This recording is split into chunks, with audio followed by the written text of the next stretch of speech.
Esta charla es de Tania Libertad. Quiero presentarles primero a Consuelo Torres, que va a ser la moderadora de esta charla junto a mí. Consu, ¿estás por ahí? Hola, sí, aquí estoy. Hola, Consu, bienvenida. Gracias. Vamos a partir presentando a Tania Libertad. Tania, ¿estás por ahí? Sí, acá estoy. Hola, Tania, ¿cómo estás? Hola, bien. Qué bueno, bienvenida y muchas gracias por estar acá con nosotros hoy día, acompañándonos en este ciclo de charlas. Tania, para presentarla, es publicista, es directora creativa, es feminista, es diplomada en comunicación y derechos humanos, activista voluntaria en Bricofem, es directora también de Publicitarias Chile y docente del Diplomado de Estudios Interdisciplinarios de las Mujeres con Perspectiva de Género en la Academia PIB. Y Tania lo que nos va a hablar hoy en día es sobre publicidad y perspectiva de género. ¿Qué es lo que estamos haciendo bien y qué es lo que estamos haciendo mal al respecto? Tania, todo tuyo. Hola, primero a todos. Les voy a compartir mi pantalla. ¿Me dicen si se ve? Sí, se ve perfecto. Sí, perfecto. Ya. Para empezar, quiero contarles primero. Ay, se puso. Perdón. No, otra vez. Dale Ahí nomás sí. con toda la tranquilidad. Estas Ahí cosas sí. pasan en vivo, así que no hay problema. Perdón, y quiero ofrecer mis disculpas de antemano porque al vecino se le ocurrió que era un súper buen momento para taladrar, entonces, para que lo Cosas que tengan en pasan, cuenta. cosas que pasan en estas modalidades en línea. Sí. Y si escuchan algún chillido, es mi cuy, que quiere comida, pero está todo bien. Eh, bueno, para empezar, y antes de introducirme en el motivo de esta charla, quiero compartir algo con ustedes que tiene que ver mucho con lo que habló Nick. Con Nick nos conocemos ya hace tiempo, somos amigues, y la verdad es que gracias a ella he tenido un proceso bien bonito en cuanto a mi persona. Entonces les voy a decir al tiro mis etiquetas, porque yo también considero súper importante visibilizar esto. Aparte de toda la presentación que hizo Cecilia, yo soy una persona bisexual.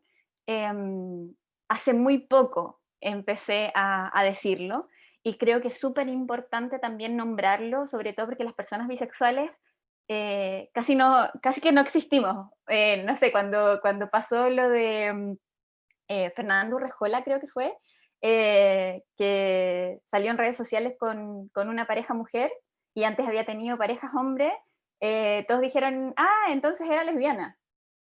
Y en ningún caso existió la posibilidad de que fuera bisexual, que, que es súper probable, también puede ser, ¿no? Entonces, considero que es muy importante esta etiqueta sobre bisexualidad, sobre todo por lo que decía Nick, cómo se ha llevado también al tema de la bisexualidad, donde nos dicen que solamente somos personas que nos gustan hombres y mujeres, y la verdad es que no es así. Nos gustan las personas de nuestro mismo género y otros géneros. Bueno, parto. Me costó un poco esta charla, tengo que admitirlo. ¿Por qué? Porque en la parte de qué estamos haciendo bien, eh, suelo ser una persona súper crítica y creo que todas las mujeres que estamos acá solemos ser muy críticas porque la sociedad patriarcal nos ha hecho así. Eh, Criticamos todo y nos sentimos culposas por absolutamente todo también. Entonces, me fue súper complejo, pero hice el ejercicio y funcionó bastante bien. Primero, y algo que es importante y que quiero transmitirle también a todas ustedes, me refiero como a mujeres y todes también, disidencias, la importancia del autobombo, no sé cómo decirlo de otra forma.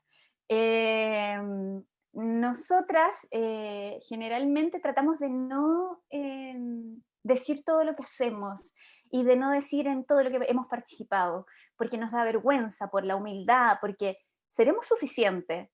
y esto lo estoy diciendo muy desde por fuera, porque en verdad yo tampoco lo aplico, lo estoy aplicando aquí, en este momento.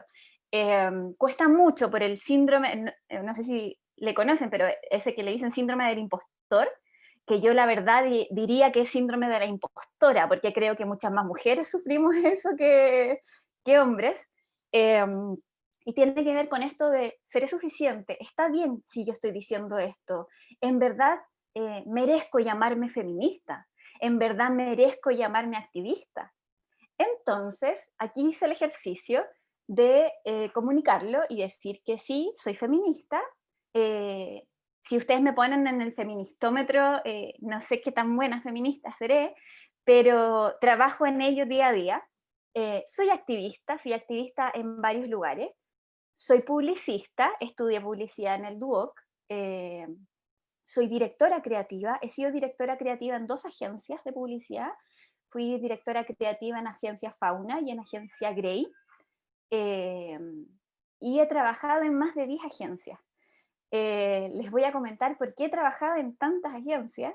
Igual no soy tan joven, no, me veo un poco más joven. Como que está acorde a mi edad, pero la verdad que tiene que ver también con otras cosas, otras violencias y otras necesidades. Soy diplomada en Comunicación y Derechos Humanos, que considero súper importante y fue un diplomado que me ayudó mucho, mucho, porque una piensa que como publicista hay cosas que no puedes hacer, como que, ay, nos encerramos en la caja de la publicidad y no podemos hacer nada más. Y eso no es verdad, eso no es verdad. Soy voluntaria fundadora de la BRICOFEM, de la Brigada de Comunicación Feminista. Soy directora actualmente de Publicitarias Chile, una agrupación que está a nivel LATAM en varios países, y soy docente del Diplomado de Género en la Academia de Psicología y Bienestar.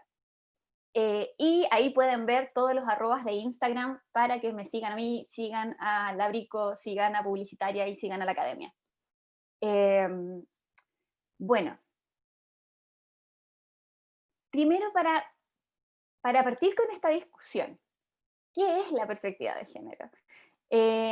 Y quiero decírselos como bien en palabras simples, porque muchas veces nos quedamos solo con la academia, y está bien, está bien la academia, pero también está bien la democratización de los conocimientos, y para una real democratización de los conocimientos tenemos que usar un lenguaje que entiendan todas las personas. Yo estos ejercicios los hago con mi mamá. Mi mamá no se cree feminista, aunque ha hecho cosas muy feministas en su vida y creo que no se ha dado cuenta.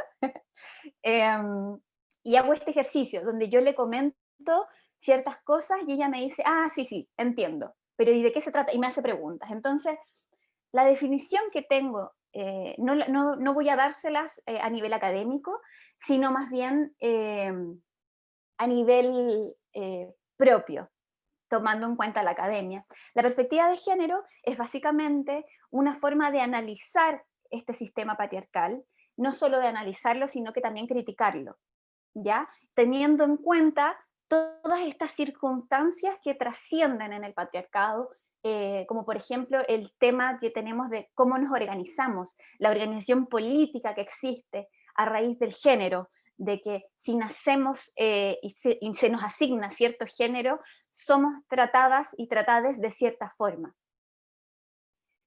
Y teniendo en cuenta esto, muy, muy en simple, que se los doy, y que tiene que ver también, no sé si, yo creo que han escuchado esto, de las gafas violetas, de los lentes violetas, que cuando una entra al tema de la perspectiva de género, se pone estas gafas violetas y queda la escoba. Yo creo que nunca más he tenido comidas familiares tranquilas desde que pasó esto. Nunca más he sido la misma persona en Twitter. Nunca más he tenido como ciertas visiones de series que me gustaban mucho. A mí me gustaban muchas series. Me siguen gustando, pero hoy las veo con estas gafas y yo digo, ¡uy, por Dios! No pueden estar diciendo esta cosa. No, o antes yo era como muy, qué romántico esto, y ahora pienso, déjala en paz, ¿por qué la sigues buscando si ya te dijo que no?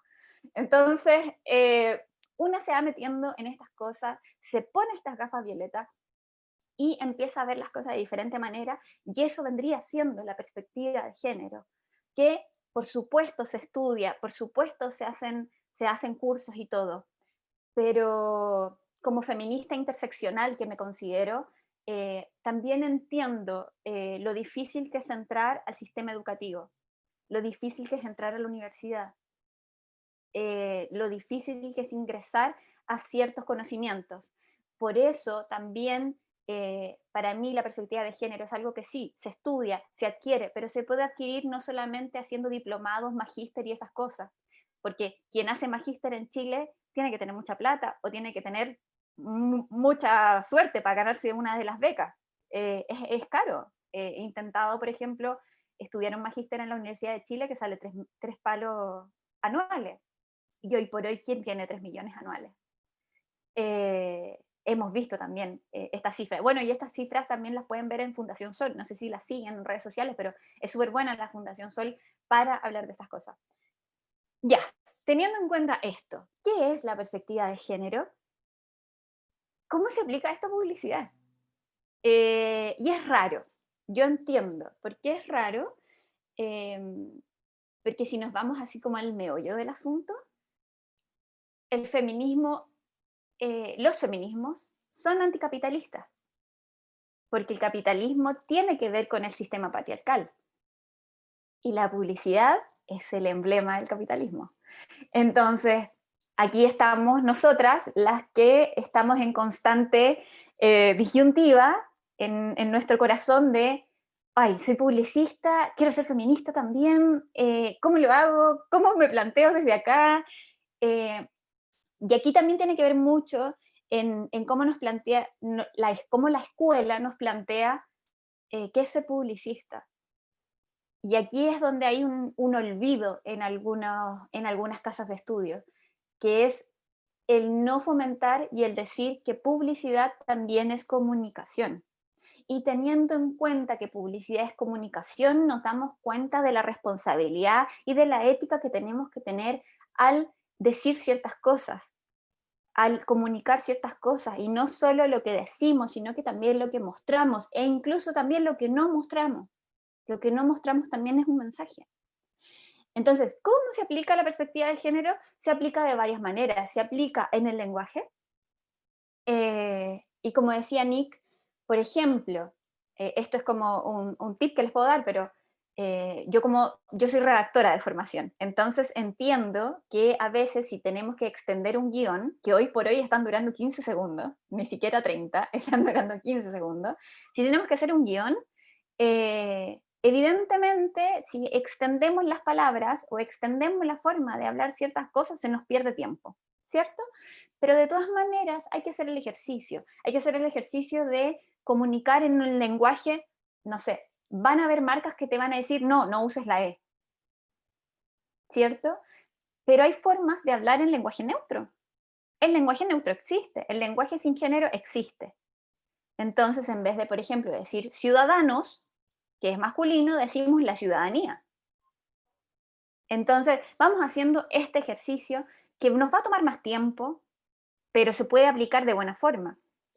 Tiene que ver también con lo que mostramos, qué tipos de cuerpos mostramos, a quiénes mostramos, por cuánto rato mostramos a estas personas y para qué mostramos a estas personas, porque muchas veces es como la comunidad LGTBI, por ejemplo, nosotros salimos para el orgullo, las marcas ahí agarrando eso, pero para el orgullo, y otros días no existimos. O sea, no vamos al supermercado, no compramos cosas en el supermercado. Entonces, más allá de que, claro, la orientación sexual no es algo que una tenga un ojo súper especial y diga, esta persona sí, esta persona no, esta persona sí, esta persona no. Pero siempre se seleccionan ciertas cosas de mala forma. ¿Cómo lo hace? Y aquí yo voy a dar marcas, no me importa nada, perdonen. WOM, por ejemplo. WOM, que se lanzó a Chile en contra de las feministas. Y decían, digan lo que quieran, le decía a las feministas, porque las feministas estábamos luchando contra estos mensajes que estaban teniendo muy sexistas. Y luego entendieron que, mira, esto vende. Entonces, ¿qué empezaron a hacer? A mostrar a lesbianas, o mujeres bisexuales también, dándose besos. ¿Qué tipo de mujeres eran ellas? Eran mujeres hegemónicas. ¿Qué tipo de beso era ese? ¿Qué tipo de personalidad tenían? Entonces, ¿a qué nos lleva eso?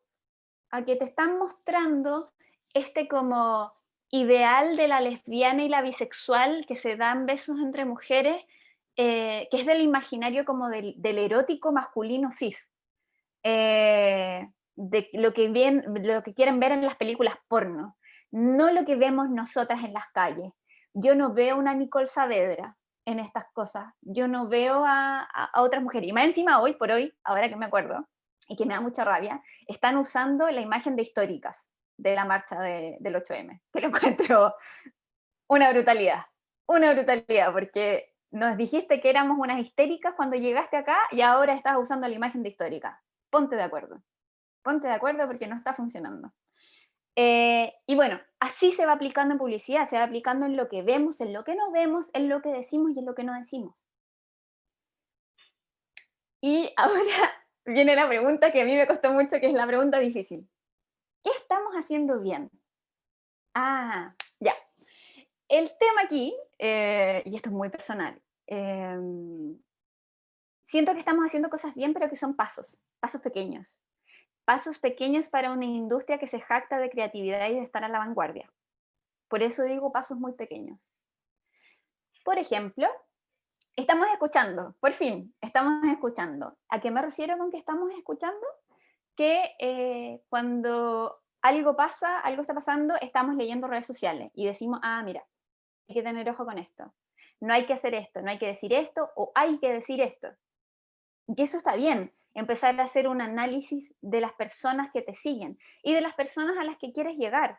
Muchas veces pasa, y la gente que trabaja en agencias acá me va a entender, pero las personas que dirigen agencias son personas que viven en el Chile del 20%. Y con el 20% me refiero a la última votación. Esas personas son mayoritariamente las que dirigen agencias de publicidad y que además están a cargo de marcas. Me refiero también a la parte del otro lado, de clientes. Tenemos eso, están escuchando por fin, y hay que escuchar finalmente, porque si tú le vas a hablar a una persona y, como decía Nick, no sabes de eso, hay que ir a la fuente. No puede ser que tú en tu imaginario, y tu imaginario del 20%, digas lo que supuestamente quieren las personas. Yo me crié, ya no existe esa publicidad, pero yo me crié con publicidades tipo, yo sé que les tienen cariño, pero Lipigas, Abecedín, y esas marcas que supuestamente le hablaban a las personas C3. ¿Cómo hablaban esas marcas que le hablaban a las personas C3? Como, entre comillas, hablando mal. ¿Cierto? Es como, ya, aquí estamos, no sé qué. Sorry, pero mi familia vive en La Cisterna y en Maipú, de una parte muy C3. No hablan así, mis vecinas no hablan así. Entonces, ¿qué pasaba ahí? Alguien que tenía otro imaginario, porque ni siquiera es tener la certeza de que las personas son así, sino que tienen un imaginario porque no se acercaron a la fuente, usaban este tipo de recursos, que en ciertos casos me parecen bien, pero en otros casos no puede ser la norma, no puede ser la norma que todas las personas supuestamente hablemos así. Y lo que está pasando hoy, afortunadamente, es que estamos escuchando gracias a las redes sociales, pero también nos falta escuchar de otras formas, de ir a otro tipo de fuentes, no solo las redes sociales, porque de hecho ahora en la pandemia nos dimos cuenta que muchas personas no tienen cómo ingresar a Internet. Si bien muchas personas tienen celular, tienen el plan de datos que es de WhatsApp, Instagram y redes sociales, pero no tienen, por ejemplo, para entrar a clases. Espero que no les haya pasado a ustedes en publicidad UDP, pero pasa mucho, pasa mucho. He hablado con colegas, con compañeras profesoras que les ha pasado eso y ha sido muy complejo. Entonces, bueno, ahí hay algo, estamos escuchando, estamos asesorándonos. Esto es súper importante, el tema de entender que si bien somos personas que trabajamos en comunicaciones y que estamos estudiando comunicaciones, sí hay cosas que tenemos que asesorarnos. No basta con hacer un rastreo de planificación. Eso no te dice nada. Hay que ir, por ejemplo, si tú quieres hablar sobre violencia de género, ideal que llames a alguna agrupación que lleva años hablando de violencia de género, que tiene expertas en su panel, que entiende las problemáticas. Recuerden además que en cuanto a violencia de género, las cifras del gobierno no son las mismas cifras de las agrupaciones. Si ustedes ven las cifras del gobierno, son más bajas que las cifras que da, por ejemplo, la Red Chilena contra la Violencia a la Mujer. Y eso es por algo. Es porque el gobierno y el Estado tienen de alguna forma entendido los femicidios, por ejemplo, de cierta forma. Y las agrupaciones tenemos otra forma de ver la violencia de género. Entonces es súper importante asesorarnos para todo. Y no nos cuesta nada. Finalmente las agrupaciones lo que quieren es que se erradique alguna violencia. Y qué bueno que alguien me contacte para hacer una campaña para ayudarme a erradicar esa violencia. Entonces probablemente les digan que sí. Otra cosa que se está haciendo bien es saliendo un poco. Lo lamento mucho, pero voy a ser muy crítica con esto. Saliendo un poco de la burbuja. Insisto, este Chile del 20% no conocía ni el Paseo Ahumada. Y el Paseo Ahumada, convengamos que no es, no es todo lo que pasa en Chile. De hecho, estoy omitiendo regiones donde pasan cosas totalmente diferentes. Pero sí, se está saliendo un poco más de la burbuja. Y eso gracias también a la revuelta popular. Eso también se debe al 18 de octubre. Esto también pasa porque se levantaron voces y se entendió todo como la necesidad de un cambio estructural y de un cambio hacia el trato, hacia la dignidad. Y intentando salir de la hegemonía. De la hegemonía me refiero a, no tengo nada en contra de las mujeres de talla 34, para nada, pero dejando de mostrar a mujeres solo de talla 34 en campañas, porque en verdad la diversidad de mujeres somos muchas, muy diferentes, y personas en sí, en general, mujeres, personas no binarias, hombres gay, mujeres lesbianas, tenemos como mucha diversidad de cuerpos, de cómo nos vemos, de cómo hablamos, de dónde vivimos. Entonces, se está intentando hacer eso. Esto en cuanto a qué estamos haciendo bien. Para recordar, por ejemplo, el tema de asesoría, no sé si vieron la última campaña de Báltica, que habla como desde el movimiento feminista. Y ahí lo que hizo esa marca fue hablar con Nerea Duarte, que es la directora de La Rebelión del Cuerpo y la directora de Niñas Valientes. Que estuvo bien, está bien que se hayan asesorado, pero ahí quedan algunos retazos de ciertas cosas, que es lo que tiene que ver con qué estamos haciendo mal. Y aquí no me alcanzaron los números, perdón, pero ¿qué estamos haciendo mal? Equipos sin mujeres y disidencias. Báltica, hablando de feminismo, nos muestra una campaña hecha por un equipo de hombres. Gracias, chiquillos, gracias por ser nuestra voz. Entonces, ¿qué pasa con esto? Yo no les estoy diciendo que feminismo igual mujeres, porque eso no es así. No basta con ser mujer para ser feminista, sino veamos a Camila Flores, en la diputada Camila Flores. Es mujer y se lo he firmado que no es feminista. Pero es necesaria la integración de mujeres y disidencias en los equipos, no solamente por el tema de la perspectiva de género, sino que también por entender las visiones diferentes de un montón de personas.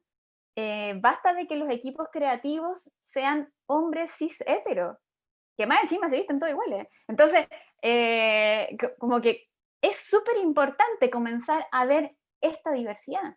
Y me refiero también a personas de diferentes clases sociales, que es muy difícil por el ingreso a estudiar, por esta inserción a los estudios. Es súper complejo, pero también es importante eso. Es importante que haya personas migrantes, que haya personas. En mi carrera, en todas las agencias que estuve, no conocí a ninguna persona en situación de discapacidad. Imagínense eso. Estuve en 10 agencias y en varias grandes, y no había ninguna persona en situación de discapacidad. ¿Y qué te habla eso? Que cuando tú piensas una campaña, porque no estamos hablando solo del área creativa, hablamos de toda la transversalidad de cómo generar una campaña. Cuando piensas una campaña sin estas personas en el equipo, tienes un pensamiento sesgado, porque ya naciste como hombre cis, hetero, lleno de privilegios. ¿Qué pasa entonces con esto? Que en tu cabecita vas a ver ciertas cosas que te normaron ahí, y está bien, porque claro, naciste ahí. Por eso es importante las otras visiones. En 2018 creo que se hizo un censo de creativas, desde el Círculo de Creativas, y el censo es abrumador. O sea, las mujeres casi no existimos en los equipos creativos. De las 10 agencias en las que estuve, yo siempre era la única o una de las dos que había en el equipo creativo. Y para qué decirles cargos de liderazgo, directoras creativas y directoras generales creativas, nada, cero, nulo. Muy poquitas, muy poquitas. Y esto es importante, ¿por qué? Porque finalmente también las personas que estudian publicidad como ustedes deberían ver que es posible, que hay referentes, que se pueden hacer ciertas cosas y qué cosas no se han logrado hacer, pero más lo que vemos es qué cosas no se han logrado hacer. Entonces, por eso es tan importante hacer que los equipos sean más diversos. Y diversos, como les decía, en todos aspectos, no solo mujeres y disidencias, sino que personas en situación de discapacidad, personas migrantes, y un montón de cosas que tienen que ver con el enriquecimiento de esto. Hablemos ahora de algo que están haciendo mucho las marcas, que es la diversidad, pero hegemónica. Esto pasa mucho. París sacó una campaña hace mucho rato que se llamaba The New Beauty, la nueva belleza, y te mostraban a Tonka con el pelo corto rubia. ¡Wow! ¡Qué diversidad! Entonces, a lo que voy yo, como no puede ser que la diversidad sea tan estereotipada aún. ¿Por qué no mostramos, por ejemplo, cuerpos más diversos? Y me refiero a cuerpos diversos no solamente a mujeres de cuerpos gordos con forma de reloj, sino que a mujeres con cuerpos gordos redondas. No sé cómo explicarlo, pero es así. La belleza incluso de los cuerpos gordos está normada. Si muestran a una mujer trans, es una mujer trans hegemónica. No tengo nada en contra de lo maravillosa que es Elenia, por ejemplo, pero Elenia, que sale en casi todas las campañas porque ser una mujer trans, es una mujer trans hegemónica, que se parece a Dua Lipa. O sea, es súper importante que empecemos a hablar de diversidad, como diferentes tipos de cuerpo, diferentes tipos de marcas. Hay una campaña de Cicatricure, creo que dice 9 de cada 10 mujeres tienen celulitis. Ofa, si 9 de cada 10 mujeres tienen celulitis, entonces no es un atado. Somos N las que tenemos celulitis. Entonces, ¿por qué? Y yo no les estoy diciendo porque soy publicista, entiendo que hay que vender, por ejemplo, Cicatricure, pero ¿por qué no le damos la vuelta a eso? ¿Y por qué no decimos, como lo hace la marca Billy de rasuradoras, no sé si la conocen, pero les invito a ver cosas de esa marca, que es maravillosa, que no tiene agencia, trabaja con una fotógrafa aparte, donde te dicen, sabemos que tienes pelo y está bien tener pelos, pero cuando nos necesites o si nos quieres usar, aquí estamos. Pero sin satanizar el pelo, porque las mujeres tenemos pelos, o sea, de hecho todas las personas tenemos pelo. Incluso hay mujeres a las que les sale barba, y es súper complejo para una mujer que le sale barba estar en esta sociedad, porque esta sociedad te obliga a ir por lo menos una vez al mes a depilarte la cara, Entonces, hablemos de esta diversidad sin satanizarla, sin usar solo modelos de talla 34, mostrando mujeres negras, pero mujeres negras también de otros cuerpos, porque las mujeres negras que muestran siempre son como la belleza hegemónica. Y no les estoy diciendo que no salgan los modelos que salen actualmente, porque sí es un avance, pero no le llamemos diversidad, porque esas personas yo no las veo en todos lados.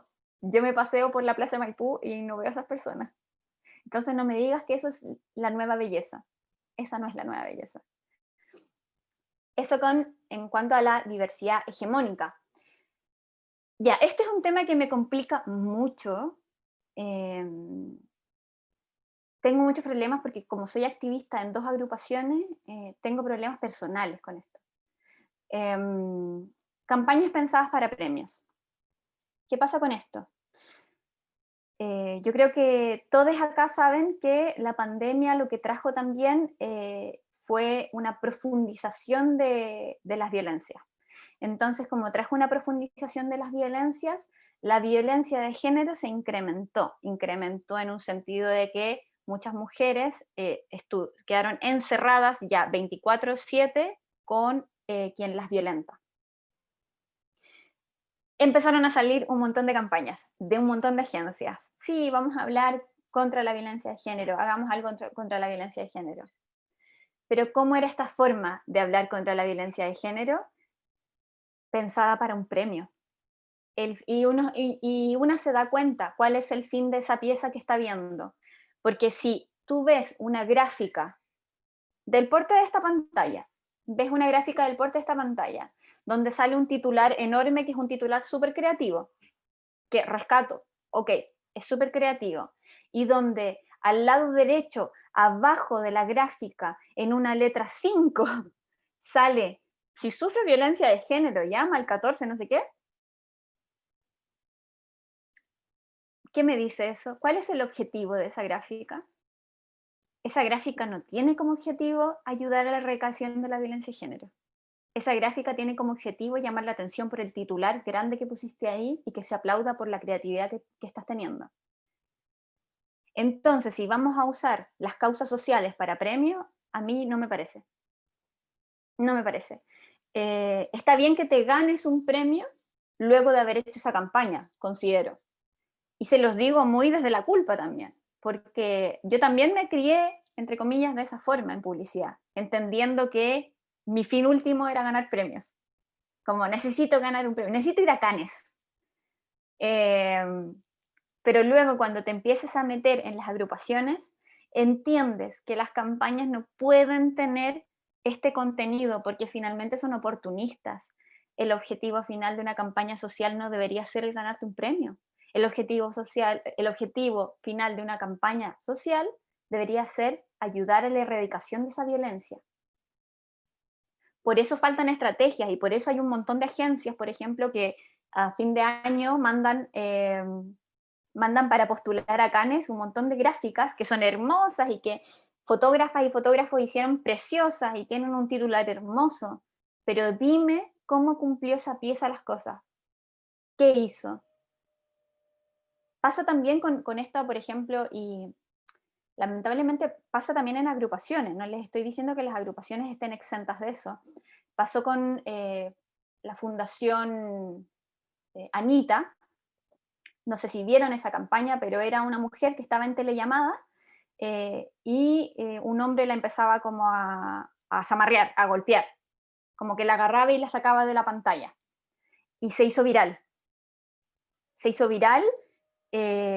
Y después al principio era esa parte de la campaña y luego te decían que era una campaña y que lo que podías hacer en videollamada era decir, se conectó a Anita para que la gente supiera que estaba sufriendo violencia.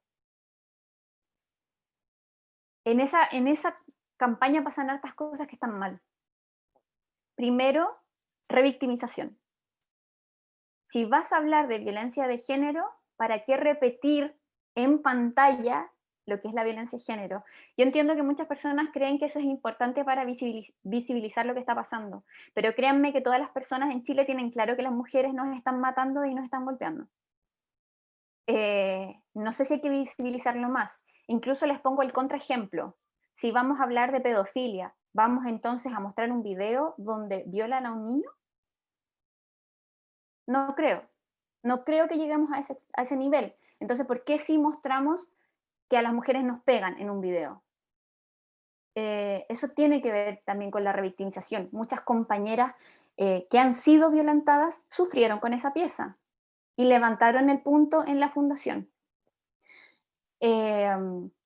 Otra cosa que pasa mucho y pasa, por ejemplo, cuando las noticias, y no solamente las campañas, hablan de violencia explícita y te muestran cada punto de violencia, pasa por el efecto espejo.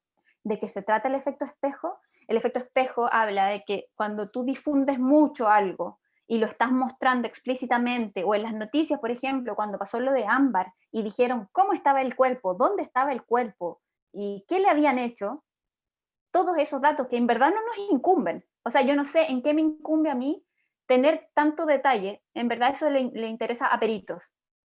Nada más, como para hacer su pega. A nosotros lo que nos interesa es que nuevamente hubo un femicidio. A lo que voy yo, pasa el efecto espejo. ¿Por qué? Porque le estás dando muchos datos a personas que son violentas. Cuando pasó lo de... olvidé el nombre. Esta chiquilla que lamentablemente le sacaron los ojos. Olvidé el nombre. Nabila Rifo, creo que era. Sí, Nabila. Cuando pasó lo de Nabila, ¿qué fue lo que pasó ahí? No sé si se dieron cuenta, pero hubo luego como 5 noticias más de hombres que le intentaron sacar los ojos a sus parejas. Eso es efecto espejo. Ese es el efecto espejo. Y si se acuerdan, cuando pasó lo de Ámbar y empezaron a dar tantos detalles, hubo una seguidilla de noticias también de violencia contra otras mujeres.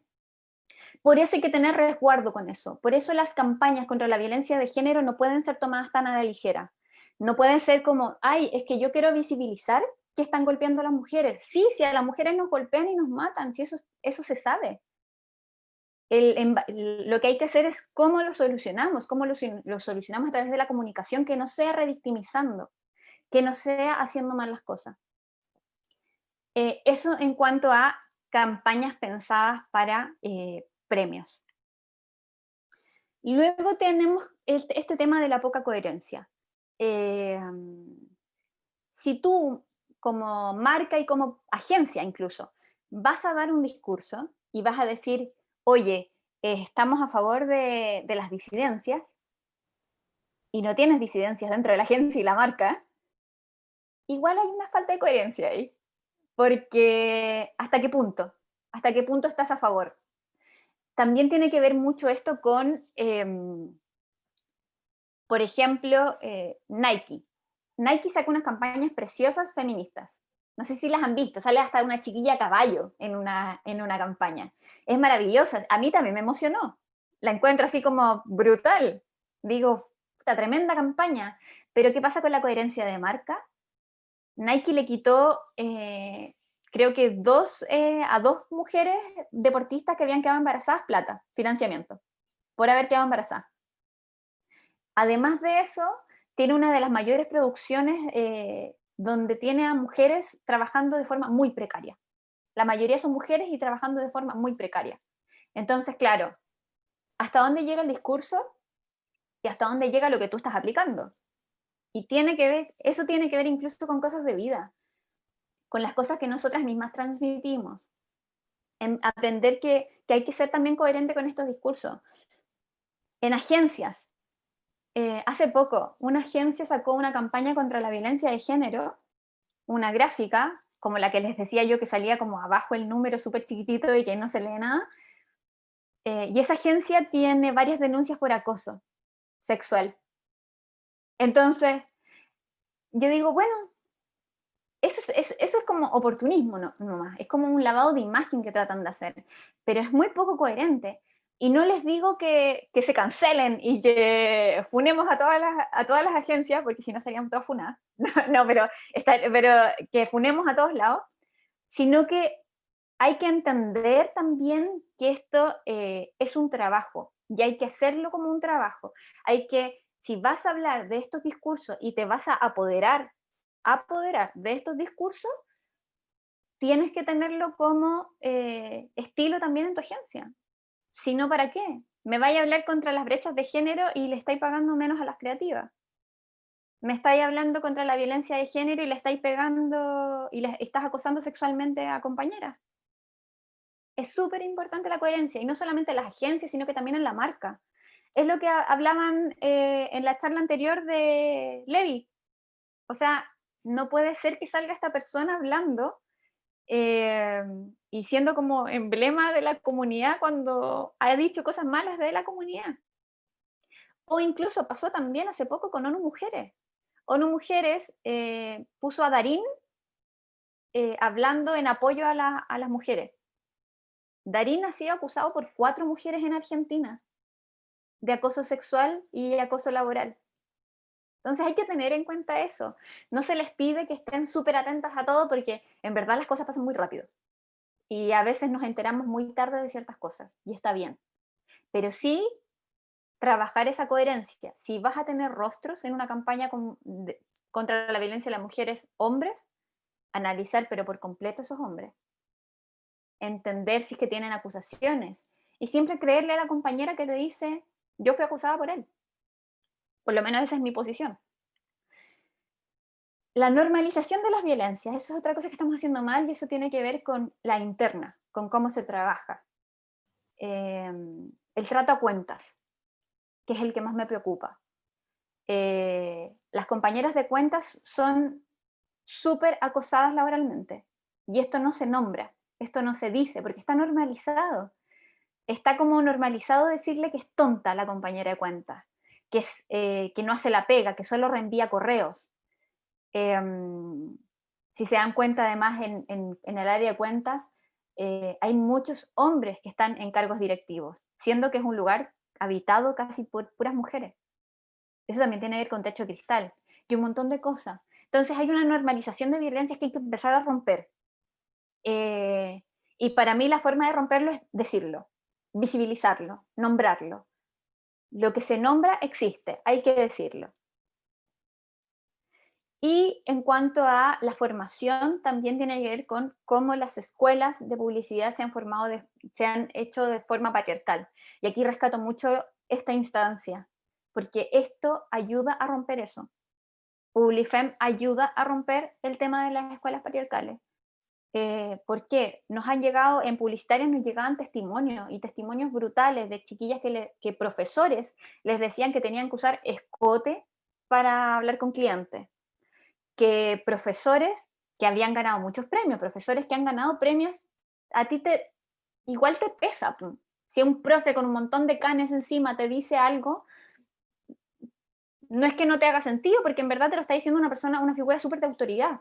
Y esa persona te decía que si tú no hacías dupla con un hombre, no ibas a llegar a ser creativa. Entonces, hay que empezar a ver esto, el tema del acoso sexual dentro de las escuelas, no solo desde profesores, sino que también entre alumnos. Recordemos que entre hombres y mujeres pares, alumnas y alumnos y alumnes, igual hay diferencias porque alguien puede ser migrante, alguien puede ser una mujer negra, alguien es hombre y otra es mujer, ya hay alguna diferencia patriarcal ahí. Entonces hay que tener en cuenta estas cosas, y por eso rescato tanto Publifem, y creo que es una muy buena instancia de sororidad y de entender las capacidades de todas como un todo. Y eso, en general. Espero no haber sido súper dura con todo lo que dije y no romperle las ilusiones de lo que es la publicidad. Yo sigo siendo publicista, sigo siendo redactora. De hecho, estoy abriendo mi propia agencia. Y le tengo fe a publicidad, pero le tengo fe desde el área de las comunicaciones, desde el entendernos como comunicadoras, comunicadores, desde ahí. Eso. Muchas gracias, Tania. Bueno, en verdad todo lo que dijiste hace mucho sentido. Yo de verdad que me identifico mucho también con lo que tú mencionaste, porque también trabajé muchos años en publicidad, 10 años en agencia, y pude presenciar muchas de las cosas que tú postulas en tu charla. Y creo que lo bueno, tal como dices tú, la publicidad es muy bonito, es muy interesante el mundo publicitario, no es para desanimar a los chicos, al contrario, sino es para crearles una conciencia al respecto de las cosas que se están haciendo mal y que tienen que mejorar hoy en día. Y ellos como futuros publicistas en general tienen el deber en el fondo y la responsabilidad de llevar a cabo cuando ya empiecen a ejercer en el mundo laboral. Hay hartas reacciones acá respecto a medida de que íbamos hablando, entonces queremos abrir acá las preguntas para ir avanzando más o menos con esta charla, a ver si alguien quiere preguntar algo, si es que tiene alguna duda. Acá Javiera Sánchez pregunta, ¿qué curso, libro, documental, podcast podrían recomendar para profundizar más en este tema? En el tema de la perspectiva de género o de perspectiva de género y comunicación, porque ahí hay dos, bueno, voy a hablar de las dos. De perspectiva de género, lo que he tomado harto han sido los cursos que hace el Observatorio contra el Acoso. Yo estuve ahí trabajando un año, entonces lo digo muy de cerca, pero quien hacía el curso, que es María José, que era la directora del observatorio y ahora se fue a estudiar un doctorado, era accesible, es un curso súper accesible y un curso que te hace entender desde los inicios del feminismo y te habla de Chile también, porque generalmente cuando te hablan de inicios del feminismo te hablan de Europa. Y lo que pasó en Chile versus lo que pasó en Europa es súper diferente. Entonces, claro, te hace como un tema de este análisis desde qué pasaba en Europa, pero qué pasaba en Latinoamérica y qué pasaba en Chile. Y empieza como a hacerte todo este trasfondo de historia y luego a involucrarte en comunicaciones, que es un curso que le pedimos a María José y al OCAC aparte. En la Bricofem y en publicitarias les pedimos si nos podían hacer un curso especial, que no era para nada, no es abrumadoramente caro, porque se entiende la situación laboral y la situación actual de las familias en Chile. Algo como eso les puedo recomendar, y sobre todo les puedo recomendar también ya algo que no tiene que ver con series ni con cursos ni nada de eso, sino que con seguir en redes sociales a agrupaciones feministas. No solo para repostear las cosas que suben, sino que muchas veces suben documentos muy interesantes, suben estudios muy interesantes. Yo actualmente estoy trabajando en un proyecto para la agrupación lésbica Rompiendo el Silencio, un proyecto aparte que estamos haciendo una campaña que se llama El Otro Closet, que habla de lo que está sufriendo la comunidad LGTBI en pandemia. Y hay hay 2 estudios arriba sobre eso, que es importante que lo veamos también, porque y por algo le pusimos el otro closet, porque es como otra vez nos están encerrando estas realidades en un closet, no por nosotros, sino que por todas las cifras que nos están diciendo. Lo que le pasa a una persona cis actualmente en la pega, le pasa el doble a una persona de la comunidad. Y a una persona trans en puntual, es brutal lo que está pasando. Entonces necesitamos visibilizar eso. Por eso les digo que sigan agrupaciones. Las agrupaciones muchas veces hacen cursos y muchas veces hacen cursos gratuitos. Amaranta, por ejemplo, hace cursos gratuitos o como de dar plata así como lo que tú puedas. Hacen constantemente cursos sobre ciberseguridad, sobre violencia de género en Internet, que ahora está pasando mucho, sobre feminismo en general, sobre cómo realizar tu activismo en redes sociales. Hay un montón de cosas que se pueden inscribir y que podrían tomar ahí sin necesidad de pagar, por ejemplo, un diplomado, un magíster o cosas por el estilo.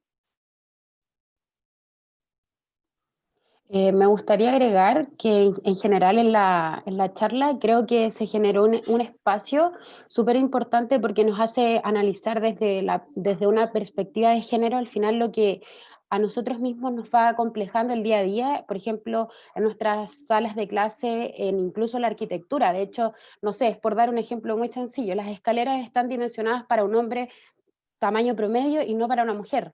Me refiero que en las cosas más mínimas al final vamos encontrando esta segregación y que creo que es súper importante que nosotras en este mismo espacio podamos compartir y podamos hablar sobre esto. Acá también Sonia mencionaba que en el podcast de publicitarias.org abarca temas de perspectiva de género y de comunicación sobre cómo se muestra la mujer por categoría, la mujer y alcohol, la gordofobia, la maternidad y el amor romántico. Temas que son súper relevantes y que vemos día a día. Entonces creo Sí, que es súper genial. importante analizar la perspectiva de género como algo interseccional también. Lo que nos pasa mucho, y esto también me pasa a mí, como que suelo ver la perspectiva de género en cosas relacionadas con mujeres nomás. Pero la perspectiva de género está en todo. Ahí, por ejemplo, no sé si conoces la agrupación La Cicletada de las Niñas. La Cicletada de las Niñas es una agrupación que se está ocupando, por ejemplo, del tema de cómo vivimos los espacios públicos las mujeres. Y es brutal cómo vivimos los espacios públicos. Hagan el ejercicio de caminar en la calle y ver si ustedes no se mueven. Porque finalmente en la calle, cuando nosotras caminamos, quienes se mueven son hombres. O sea, quienes se mueven son las mujeres y los hombres caminan derecho por apropiación del espacio público. Esto también pasa en estudios que se han hecho en cómo se vive en los colegios.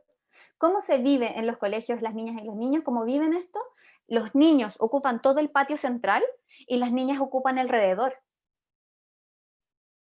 ¿Por qué? Porque no hay una apropiación del espacio público. Nosotras estamos constantemente pidiendo disculpas en el espacio público. Ay, que no vaya a topar con la mochila a alguien. Pucha, que no vaya a hablar muy fuerte para no huevear a nadie. Perdón la palabra, pero es verdad. Es como eso, ¿no? Entonces, hay que entender que la perspectiva de género trasciende un montón de cosas y por eso se han hecho un montón de agrupaciones diferentes. Está Publicitarias, que se enfoca, por ejemplo, en la industria publicitaria, en la perspectiva de género en la industria publicitaria. También está la Bricofem, pero la Bricofem se apunta como a comunicaciones transversalmente. También está Nosotras Audiovisuales, que Nosotras Audiovisuales se plantea desde las productoras, desde las mujeres que trabajan en audiovisual. Está la Cicletada de las Niñas, está la Red de Periodistas Feministas. Hay un montón de agrupaciones que de hecho si se meten a la Bricofem, por ejemplo, seguimos a un montón de agrupaciones. Las personas que seguimos casi no son personas puntuales, sino que seguimos agrupaciones para que todas quienes nos siguen las puedan ver y las puedan seguir también. Entonces, hay que hablar desde la perspectiva de género de forma transversal, entenderla como un estilo de vida, como un estilo de comunicación y no solamente para algo puntual. Y sí, el podcast de Publicitarias.org de la TAM, que es súper bueno. Se ha hablado del tema de la gordofobia con Brenda Mato, que es una maravillosa. Entonces, tomen eso, escuchen sobre eso e intenten buscar espacios que no solamente sean pagados, porque se entiende que el pagar espacio está súper complejo y las compañeras están abriendo sus espacios. Ahora, lo que no estoy diciendo es que haya que precarizar la pega de las compañeras, porque muchas veces nos pasa eso, como que nosotras hacemos cosas gratuitas, un montón de cosas gratis por todos lados y luego estamos como al debe con pagar las cuentas. Pero sí, hay que buscar los espacios y organizarse. Y este espacio, por ejemplo, de Publifem de organización está súper bueno también, para que se empiecen a generar ese tipo de contenido. Perfecto. Y Tania, antes de finalizar, si le pudieras dar un consejo a los futuros publicistas que están acá en esta charla, ¿qué sería desde tu experiencia? ¿Qué crees tú que sería lo más importante, lo más relevante que ellos deberían considerar antes de ya empezar a ejercer en el mercado laboral? Mira, yo tengo una relación de amor-odio con la publicidad, tengo que admitirlo. Básicamente Todos los porque publicistas. sí, básicamente también por el tema del feminismo, porque como que me choca, me empiezan a chocar muchas veces. Y mi consejo va por ahí. Se puede ser publicista de varias formas, no solamente de la forma de estar en las agencias. Se puede ser publicista en una agencia y de otra forma, solo que hay que buscar el espacio en esa agencia, y eso es difícil. Por eso, por ejemplo, yo estoy abriendo mi agencia ahora. De hecho, mi agencia, la premisa de mi agencia es la primera agencia sin fines de lucro con perspectiva de género y de derechos humanos. Esa es la premisa de mi agencia.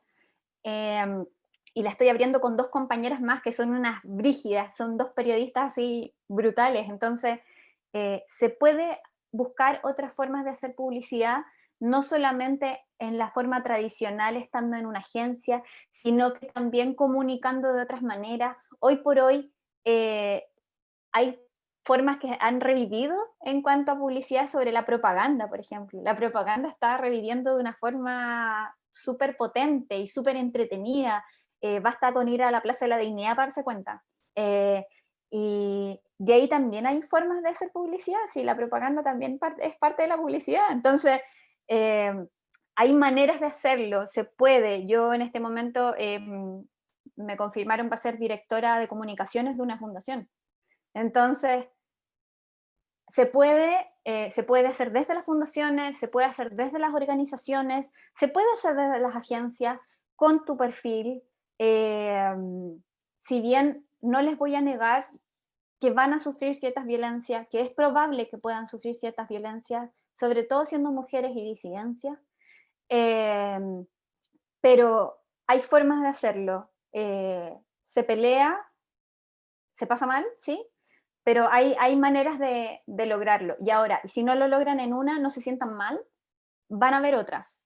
Y aunque te digan que el mundo de las agencias es muy chico, sí, es chico, pero también hay personas muy valiosas ahí.